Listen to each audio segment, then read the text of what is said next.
I've been seeing that podcast clip that's been going around, the one where the dad said no one asked him how he was doing after his wife gave birth. And I know that the internet people have had a field about it, but I'm going to be sharing my own view about that video. So I'm going to share it with you first. So we watch it together in case you have not seen it, so you can have the context of what I'm going to be talking about. So here is the video. When there's pregnancy and all that, everybody focuses the attentions to the mother. I'm not saying no.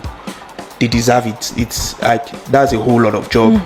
But in the old time, nobody pays attention to the guy. Father. It's as crazy as the day I had my son. I did not sleep for like 12 hours. I know I had my son, everybody was happy. Nobody really asked me, Guy, how are you? I did close to 48 hours not closing my eyes. Wow. And there was no time to eat because you become like, I made that tweet online and it went viral that time. I said nobody will tell you that husband is just a title. You are a glorified errand boy, especially when you have a child. Why the care and attention is going to the wife? Je pepper soup, mogi, you know, for the breast milk and all that. Nobody cares. Nobody cares. You know, it's even as bad as they'll send you on an errand, you are not back early, maybe you are battling with a challenge or something. Oh, it's the latter and connecting need kini. They are not asking you. Right. Are you okay? So that's alone. It's a lot. Is a lot. And those are what men do not prepare for. I know that you people have been saying his wife just came out of a life-threatening experience. Yes, I agree with it.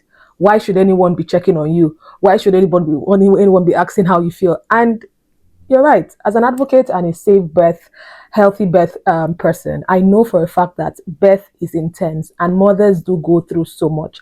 They deserve all the care in the world. I agree with that.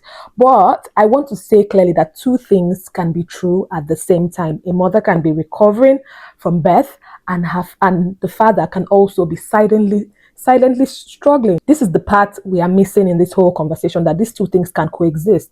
When a father says no one asked about how I was doing, it is not about wanting attention or wanting to be seen. It is about feeling invincible in the moment that changed his life too, because his own life too, it's a life transitioning experience. I have worked with families long enough to see that what happens when we don't include fathers in perinatal mental health care can be a big issue. They show up in the hospital, in the hospital rooms, but no one really asks them, have you eaten? No one asks them, oh, have you been sleeping well enough? Oh, go and have a nap. They are given the list of what to buy, but not a single word about how they are coping, how they are doing. It might interest you to know that some of them are actually not coping as much as you think that they are. So let's leave all this English I am just speaking to say that it is very important that we consider the mental health of men, because number one, the father's mental health state impacts the whole family, the whole home. When a dad is anxious, irritable, or emotionally detached, it changes how the mother heals herself and how the baby feels secure. So he is the center here. Number two, because many fathers don't even recognize what they're feeling. That's one of the things that you've got to know. They call it stress from work, when it is actually postpartum anxiety, and it is real. They bury it under responsibility and they run around and act as if everything is fine. Number three, because unaddressed stress becomes silence, and silence turn into resentment. That is what you see in most men. Depression or even emotional absence. And yes, physical abuse. And that is why we are having a lot of physical abuse these days.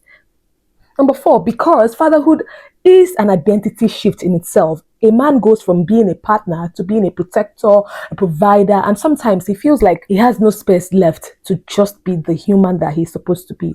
Number five, and the last, because support does not take away from the mother, it strengthens the whole family system. And it is so important that we consider this. When both parents are emotionally supported, the child in question who has come into the picture thrives. If you are the healthcare provider, the conversation is different from you. Please don't join in this battle. It is the right thing to do when we put in the structure in place to engage and uphold the voice of both parents who have just had a baby. So when you're doing the pre and postnatal care, please don't forget the father standing in the corner. Ask him to, how are you holding up? Give him a form to fill if you're giving the mother. Sometimes that one question that we are talking about can save a family from falling apart in the most, transitioning season of their life. Please, this is not about centering men. It is more about building strong families, because both parents are seen, they feel supported, and they feel heard, and the child does grow up in a home that breeds safety. This is the conversation that we as a society needs to to start changing. That conversation needs to start having some changes. I hope this helps you and makes you see that video in a different way.